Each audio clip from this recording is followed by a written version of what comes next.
बहुत ही आज अहम दिन है, क्योंकि अहम दिन कहीं ना कहीं एक ऐसी खबर के साथ है कि हम लोग को चिंताएं बहुत बढ़ गई है कि टीम इंडिया का वर्ल्ड कप कैंपेन अब क्या होगा, क्या भैंस पानी में गई, कि कहीं ना कहीं क्या सारा मामला जब है बिगड़ जाएगा। आपका मेन स्टार गेंदबाज स्ट्राइक बॉलर जो है वो बैक प्रॉब्लम हुई पहले, उसकी वजह से करीब 4 महीने मैदान से बाहर रहे।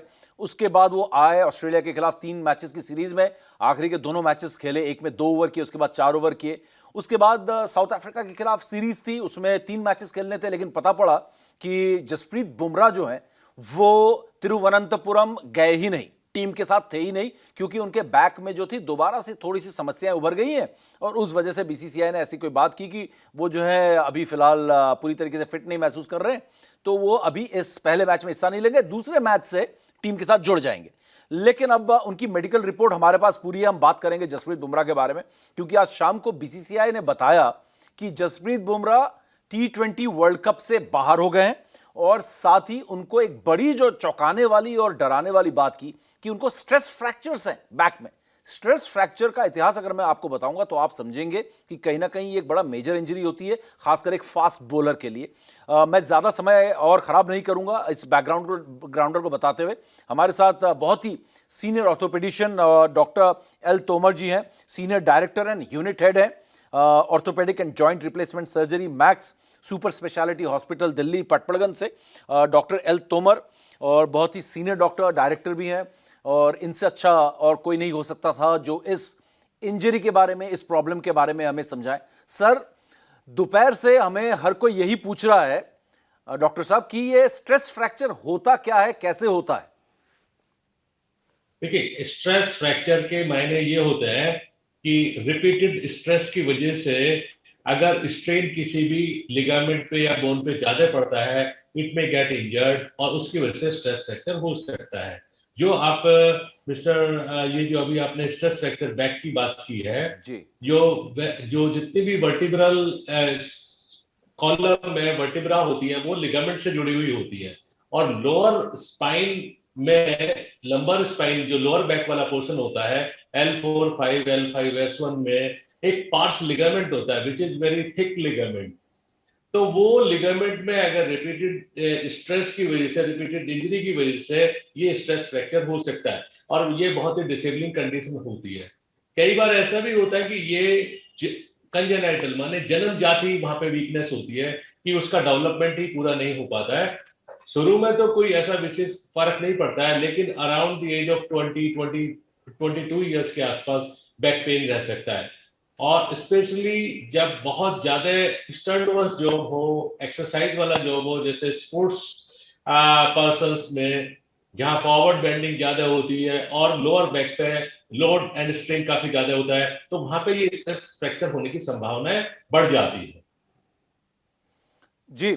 और सर, एक बार अगर ये हो जाए तो इसकी रिकवरी क्या 100% होती है, और होती है तो क्या बड़ा लंबा समय लगता है? क्योंकि हमने अपने स्पोर्ट्स के एक्सपीरियंस में देखा है कि बड़े लंबे लंबे समय तक स्ट्रेस फ्रैक्चर सुनते ही हमको तो बहुत डर लगने लगता है, खेल पत्रकारों को लगता है अब ये खिलाड़ी गया। तो ये कितना सीरियस है और इसकी रिकवरी क्या 100% हो सकती है? देखिए, स्ट्रेस फ्रैक्चर का जो हीलिंग है प्रोसेस वो बहुत डिलेड है, और जैसे लोअर बैक में ये डिपेंड करता है कि किस लेवल का स्ट्रेस इंजरी है लोअर बैक में। अगर वो स्कैनिंग टेक्निक्स है उनसे मालूम हो जाता है, एमआरआई स्कैन से, कि किस लेवल की स्ट्रेस इंजरी है। अगर पार्शियल इंजरी है तो रेस्ट, रिहेबिलिटेशन, फिजियोथेरेपी से इंप्रूवमेंट हो सकता है। बट अगर वो कंप्लीट फ्रैक्चर है, स्ट्रेस फ्रैक्चर है पार्स लिगामेंट का, या स्ट्रेस इंजरी जो स्ट्रेस फ्रैक्चर है वो सीरियस है, which can be confirm only on MRI scan, उस केस में फिजियोथेरेपी या रिहेबिलिटेशन से उतना रिकवरी नहीं हो पाती है कि बहुत ही हाई लेवल की परफॉर्मेंस, फिजिकल परफॉर्मेंस या स्पोर्ट्स एक्टिविटी आप कर पाए। उस केसेस में सर्जरी का रिक्वायरमेंट बन जाती है। जी, आप पूछना चाहते हैं? मैं सर से बस यही पूछना चाहता था कि सर इसमें फिटनेस कितना बड़ा रोल प्ले करती है आपकी जो बैक स्ट्रेस जो प्रॉब्लम है, क्योंकि अब जब हम देख रहे हैं टीम इंडिया में फिटनेस को लेकर बहुत ज़्यादा चीज़ों को कंसर्न किया जाता है। क्या ज़्यादा फिटनेस फ्रीक होने की वजह से ये चोट आपको ज़्यादा परेशान करती है, या मेरा ये सवाल है। हाँ, ओवरडू क्या इस पर इसका एक कारण हो सकता है? देखिए कई बार तो ऐसे होता है कि ये कंजेनेटल होता है, कंजेनेटल मतलब सिंस बर्थ ही वीकनेस होती है, जहाँ पे proper development lower vertebra L5 या S1 वर्टिब्रा का नहीं होता, या कोई मैकेनिकल डिरेंजमेंट होता है L5 S1 में, उसमें कुछ केसेस में ये डेफिशिएंट होता है, वीक ही होता है सिंस बर्थ, तो उसकी फिटनेस लेवल से आपको कोई बहुत फर्क नहीं पड़ता। और ये जब आप एक्सरसाइज ज्यादा करने लगते हैं तो ये ऑब्वियस हो जाता है, एविडेंट हो जाता है, और ये प्रॉब्लम क्रिएट करने लगता है। कई बार ऐसे भी होता है कि इंजरी की वजह से आपका लिगामेंट सिंस बर्थ बहुत वीक नहीं था, नॉर्मल लिगामेंट था, लेकिन इंजरीज की वजह से, स्पोर्ट्स इंजरी है, इंजरी की वजह से भी ये रप्चर हो सकता है। तो ये दोनों ही वजह हो सकती है। फिटनेस फ्रीक में अगर आप गलत एक्सरसाइज करेंगे तो नॉर्मल लिगामेंट में भी फ्रैक्चर हो सकता है।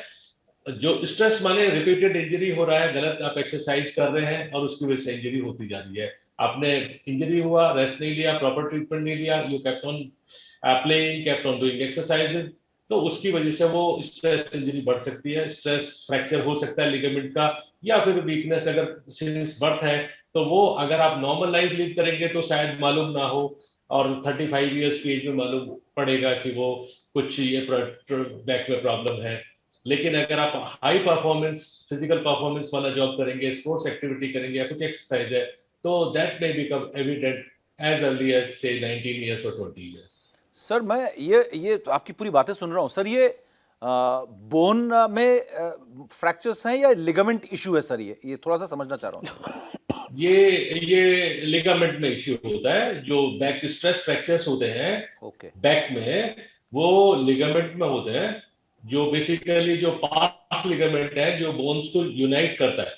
बैक बोन्स में स्ट्रेस इंजरी नहीं होता, वो ट्रॉमेटिक इंजरी हो सकती है, लेकिन स्ट्रेस फ्रैक्चर बाकी बोन्स में हो सकते हैं, जैसे कि फुट वाली बोन्स में हो सकते हैं, है ना, फुट बहुत ज्यादा रनिंग कर रहे हैं आप, है ना, मैराथन रनर है, या बहुत ज्यादा उस तरह का फिजिकल है, तो फुट की बोन्स में होते हैं स्ट्रेस फ्रैक्चर। या जो एल्डरली होते हैं लोग, उनमें कई बार लेग में भी स्ट्रेस फ्रैक्चर हो जाते हैं। बहुत ही ऑस्टियोपोरोटिक बोन्स होती है, हिप में स्ट्रेस फ्रैक्चर, तो स्ट्रेस फ्रैक्चर ऑस्टियोपोरोसिस की वजह से होते हैं। बट आई डोंट थिंक ये ऑस्टियोपोरोसिस की वजह से है। ये आई थिंक जो या तो इंजरी की वजह से है, रिपीटेड इंजरीज की वजह से स्ट्रेस इंजरी हुआ है बैक में, या फिर ये कुछ सिंस बर्थ ही कुछ वीकनेस होगी लिगामेंट बैक, लोअर बैक में, जिसकी वजह से ये इंजरी हुई।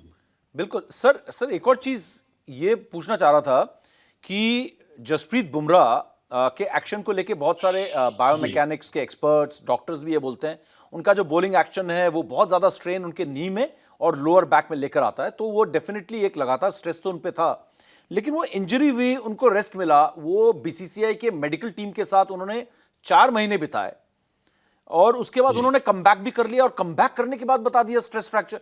तो क्या मेडिकल टीम इस चीज को डायग्नोस ही बोलेंगे, डायग्नोस नहीं कर पाई कि ये पूरी तरीके से रिकवर हुए हैं या नहीं हुए हैं, उनका कमबैक करने का टाइम राइट है या नहीं है?